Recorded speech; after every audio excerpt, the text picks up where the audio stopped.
So yun na nga mga best friend, napanood nyo naman po ang ating intro. Medyo nakakalungkot po ang ating vlog ngayon. At yun nga, no, isang ano yun, parang sweet moments na sa ating mga idolo na Edrica. Sa mga Edrica fanatics dyan, yun, medyo malungkot sila ngayon. Siyempre malungkot din tayo dahil nawala na po ang beneficiary ng ating Kalingap Rab. At yun mga best friend, yun ang re-reaction natin for today.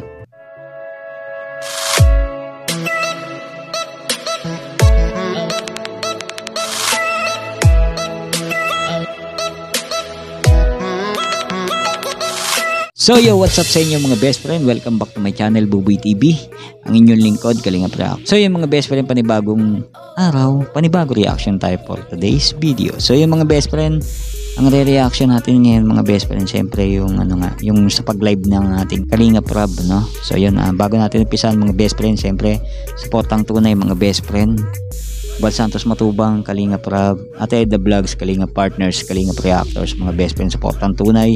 At syempre supportan din natin lahat yan mga best friend, yung mga beneficiary na natira ngayon mga best friend. Supportan natin yung mga best friend, yung mga natirang Kalingap Angels. Syempre sa lahat ng Kalingap mga best friend, supportan natin yan. So yun, Buboy TV mga best friend, huwag nyo kakalimutan.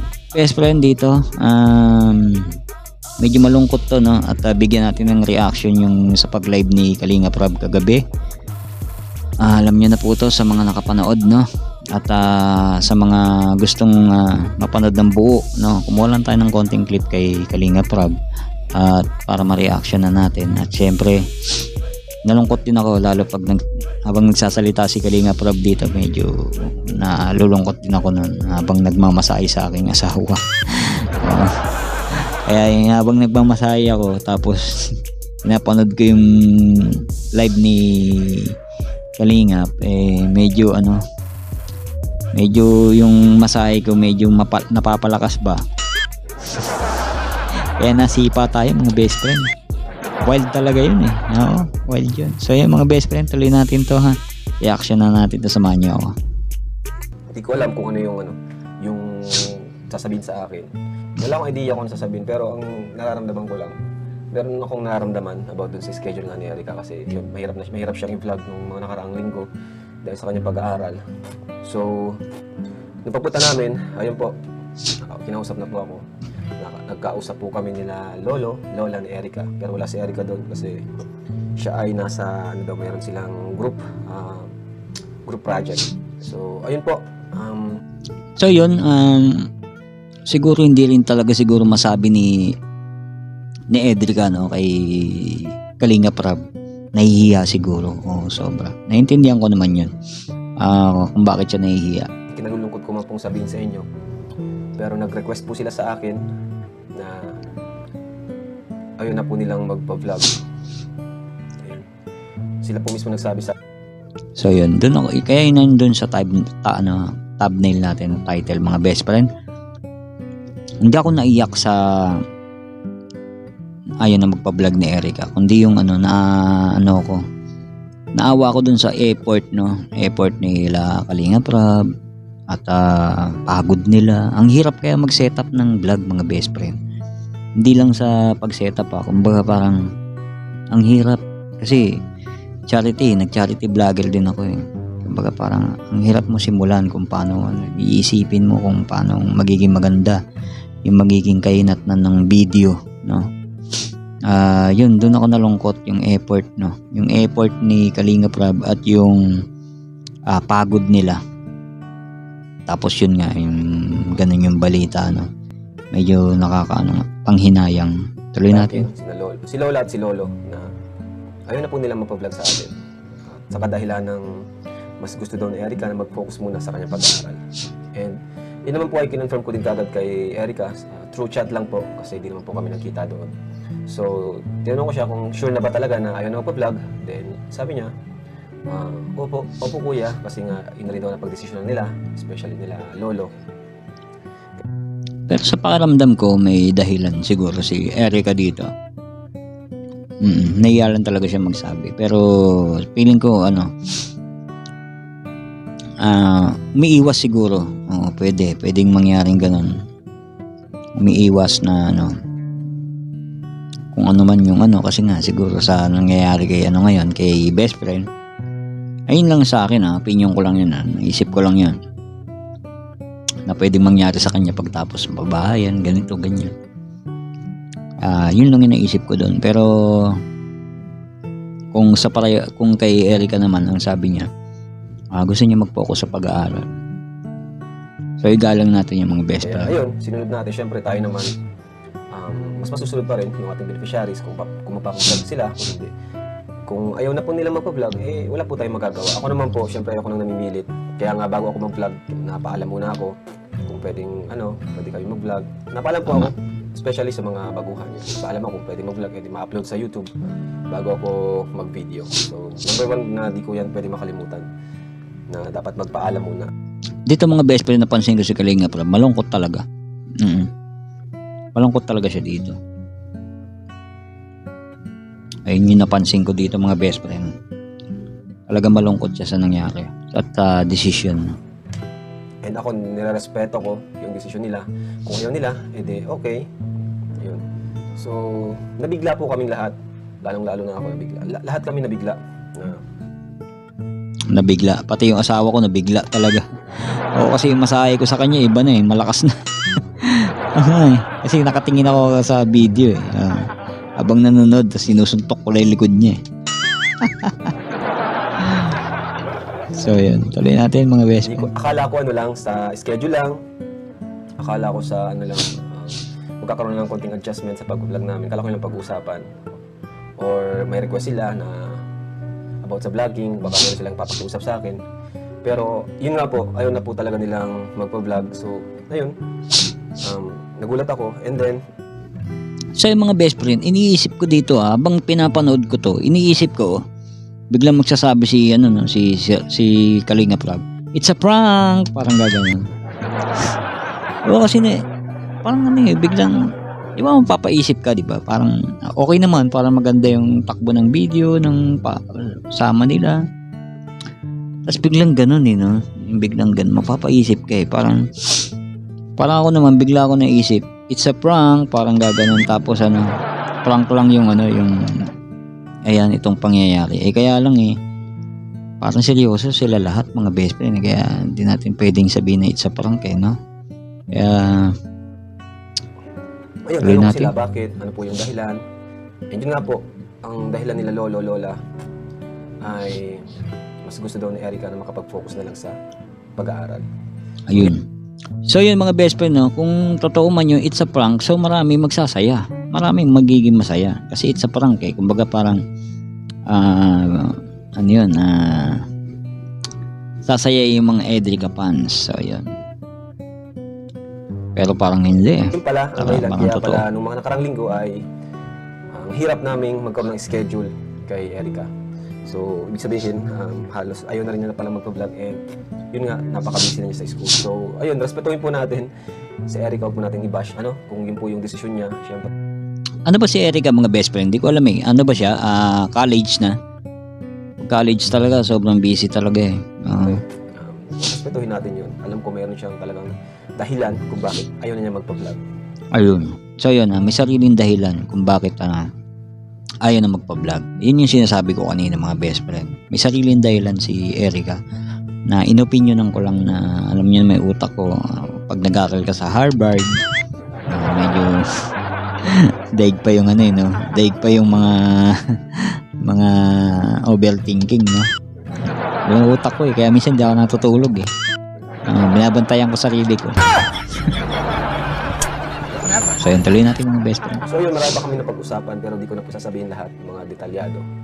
Yun na lang pong mga importante nyo malaman kasi dapat ko rin sabihin talaga kasi alam ko naman may mga naghihintay. Kasi pag di ko sinabi, di ko in-announce dito sa ating YouTube channel, baka kung ano isipin at baka maghintay pa sila. Pero at least ngayon alam na nila na wala na po. Di nyo na po mapapanood si Erica. Walang tambalang Edrica sa ating channel. Yun nakakalungkot dun mga best friend. Yung hindi na mapapanood yung Edrica. So yun, hindi ko rin talaga maisip hanggang ngayon mga best friend. Hindi ko rin talaga maisip kung bakit nangyari. Parang wala namang naging problema eh. Pero biglang ganun eh, no? Doon ako nanginayang eh, no? Sa effort nila, sa yung pagod nila araw-araw. Just sa tuwing vlog sila. Saan sila nakakapunta, kung saan, di ba? Pagod na yun. So alam ko, malungkot, maraming malulungkot. Isa na kaming team. Actually lahat kami parang bumagsak yung aming parang sobrang tamlay talaga nung araw na yun kasi ayun, masaya kasi po talaga yung pag-shoot kami ng Edrica, napakasaya. And syempre may exposure sa mga team ko, ang kay Arty Boys, yan lahat. So masaya, nag-enjoy kami lahat. And yun nga, dahil sa isang iglap lang, biglang wala na. Kaya yun. medyo Ayun sinasabi ko mabigat mga sa aking best friend. pakiramdam. Para Nabigla kami silang lahat. na heartbroken. Mm. Parang Pero okay lang naman po kasi parang malala pa sa hiwalayan mga best friend yung nangyari sa desisyon na yun. at least ang nagustuhan ko naman dito, kinausap tayo ng maaga. Hindi na nag-ano pa, yung pinatagal pa. Talagang kinausap na tayo nila lola, lolo na yung tunay nilang nararamdaman, ano? And dapat Kumbaga, sorry mga best friend. Kumbaga mga best friend, parang hindi pinanghinayangan ng lola at lolo ni Erica at si Erica, hindi pinanghinayangan yung magkakaroon sila ng bahay, yung andyan na yung negosyo, yung beneficiary. Kumbaga, andun na yun eh, mangyayari na, tatayo na lang, no? Kumbaga, hindi nila pinanghinayangan yun, no? Kumbaga, ang inano na lang, ang inisip na lang nila eh, yun nga, yung gusto makapag-focus ni Erica sa pag-aaral. Pero para sa akin, parang may malalim na dahilan eh, si Erica. Pero kay Erica na yung mga best friend, kaya galangin na lang natin at intindihin. nating respetuhin yun. Kung ano man yung kanilang Tama, respeto. gusto. So, masakit man, pero kailangan nating tanggapin and kailangan mag-move on. Mag-move forward tayo sa mission natin. Ayan. So, mawala lang yung ating mga stress, stress reliever natin na vlog. Pero, madami ng paraan para magkaroon tayo. Wala pa namang paraan para makapagbigay kami ng stress. Nalulungkot nararamdaman ko yung lungkot. Sabi nga sa'yo, pag lalaki ka, mararamdaman mo yung lungkot ng isang tao. Lalaki din eh. Siyempre, nawala na si Rachel. Nawala na si Erica. Di ba? Nakakalungkot yun mga best friend, di ba? Pero may natitira pa naman ang 4. Diyan si Joy, si Dara, si Rose Ann, at si Maruya. So yun, 4 pa sila mga best friend, kaya supporta natin. Hindi lang naman ang Edrica. Kaya ayun, so lahat kami talaga nalungkot and lahat din kami nagulat, nabigla. Daming pumasok sa isip namin, daming inisip na, daming tanong sa amin kung bakit nabiglaan. Yun. Ayun nga mga best friend, yung sinasabi ko na maraming tanong sa isip mo kung bakit. Andun na yun eh, number 1 na yun, yung sayang yung bahay, yung ganito, sayang yung beneficiary na makakapag-aral pa siya. Ang tanong dito, hindi pa yata nagbablog si Erica, so paano masusuporta ni Erica yung sarili niya kung wala na yung Kalingap? Pero nasabi naman ni Kalingap Rob dyan sa video na yan na pinanood ko eh, talaga namang kung kailangan ng tulong ni Erica, andyan lang daw sila para sabihan. So yun, blessing pa rin yun. So yun, maraming tanong din eh. Kahit ako, marami akong tanong eh. Ang dami kong tanong na hindi nasagot sa sarili ko. Puro na lang ako tanong sa sarili ko pero walang sagot. So yun si Kalingap saka sila, maraming tanong. Pero hindi naman nila pwedeng sabihin kay Erica na bakit? Ano ba totoo? Ano ba yung talagang nangyari? So hindi na nila inuungkat yun, no? So yun, ginawa na lang nila batawag dun yung inintindi na lang nila at nirespeto yung desisyon. Yun nga, napakasaya namin, napakaganda ng samahan. Pero hanggang ngayon naman, ang alam ko sa GC nila, ng mga Angels ay nag-uusap pa rin sila. Yung friendship naman namin, wala pa akong sama ng loob kay Erica. And siya, kina lolo, okay naman yung usapan namin na kung ano dati, ganun pa rin naman kami.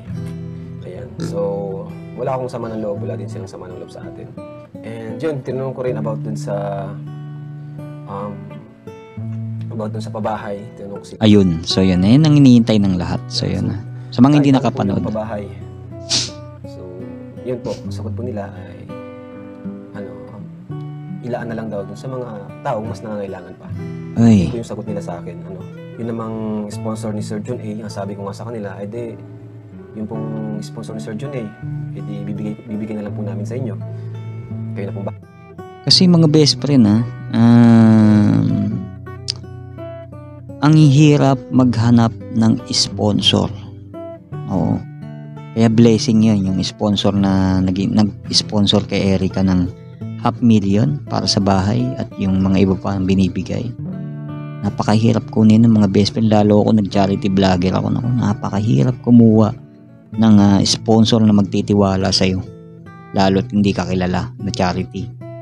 So yun, isa yun sa nanginayang ako, no, yun sa mga sponsor na ang hirap kumuha ng sponsor at magtitiwala sa'yo. At yun nga yun, yun yung isang pinanginayangan ko talaga. Ewan ko sa iba. Bahala. Pero sabi po niya sa akin ay tanungin niyo muna po si Sir Jun A kung papayag. Yun po sagot niya sa akin. Kaya pero kung magkataon at sabihin na lang ni Sir Jun A na sige, patayo mo ng bahay, off cam na lang, pero parang ganun. Blessing pa rin si Erica, no, na talagang yung sponsor niya hindi ko mawala sa kanya, mga best friend. Bihira yun, bihira mangyari yung mga best friend. Sir Jun A, kung nanonood po kayo, sana po kaya ayun, so ayan, pagpahin na lang din natin si Erica na maging successful.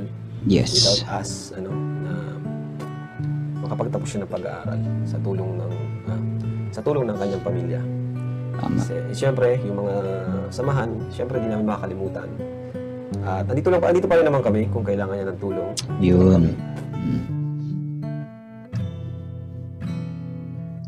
So yun mga best friend, hanggang doon lang po ang ating video reaction. Medyo nakakalungkot ang reaction natin ngayon mga best friend. Hayaan nyo na yung mga best friend para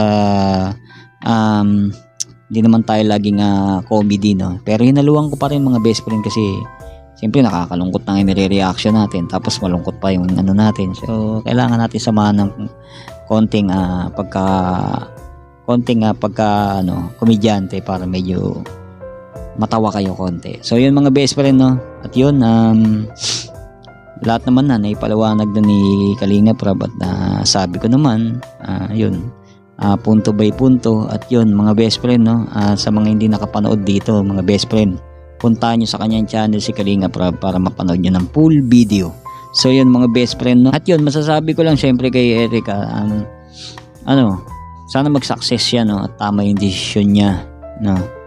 Na ganun nga ang ginawa niya. Pero kailangan natin igalang yon kung ano man yung desisyon niya na napagdesisyonan kasamang pamilya.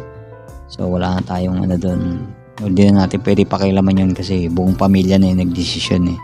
At ganun na rin yung ginawa ni Kalinga Prab doon mga best friend. Respeto na lang yung desisyon. Hindi natin alam na meron, although may ibang dahilan si Erica doon, pero talagang merong dahilan si Erica doon. Pero di na inungkat ni Kalingap yun dahil pang sariling desisyon niya na yung mga best friend eh. Maliban na lang kung sinabi niya kay Kalinga Prab at sinabihin na lang ni Erica na wag na lang sabihin public. So yun, ginalang niya yung desisyon ni Erica. So yun, sana mag-success ka Erica at matupad mo ang iyong mga pangarap. Siyempre mga best friend, supportan natin yung mga natitirang Kalingap Angels, no? Mga best friend, supportan natin yung Kalingap Angels na natitira na 4. Tama, kasi nawala na si best friend Rachel. Ngayon si Erica. So yun, may 4 pa mga best friend. So yun, sana tuloy-tuloy pa yan. Meron pa, matadagdagan pa yan siyempre sa tulong natin at suporta sa ating Kalingap Bal Santos at Kalingap Rab. So yun mga best friend, hanggang dito lang po ang ating video reaction. At yun, sa mga nabitin mga best friend, punta lang po kayo sa ating Kalingap Rab channel at mapapanood nyo lahat ito. At yun, syempre huwag nyo kakalimutan subscribe si Buboy TV mga best friend para updated kayo sa mga bago pa nating reaction. So yung mga best friend, maraming salamat po sa pagsama sa ating munting reaction. God bless po sa lahat, sa mapagpalang araw po. At yun, kita-kits po tayo mga best friend next video reaction. Bye bye!